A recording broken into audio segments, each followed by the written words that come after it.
The solution of this puzzle is surprisingly easy, yet most people completely miss it. This is the ring and stick puzzle. It was designed and made by Puzzle Guy. That's me, the guy who is filming the video. The difficulty level of this puzzle is 7 out of 10 on a Puzzle Master's difficulty scale that runs from 5 to 10.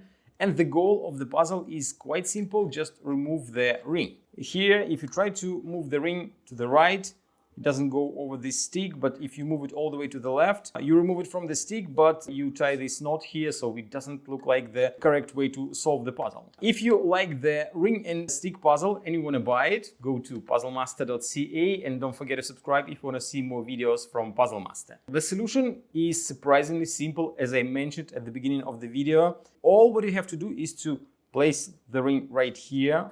Now move the string around the ring, and the puzzle is solved. Surprisingly easy, as you can see, but quite a fun puzzle, especially fun to have it in your pocket and share it with your friends when you meet someone and see how they struggle to solve this simple puzzle. If you like the ring and stick puzzle or you want to try some other awesome puzzles, go to puzzlemaster.ca.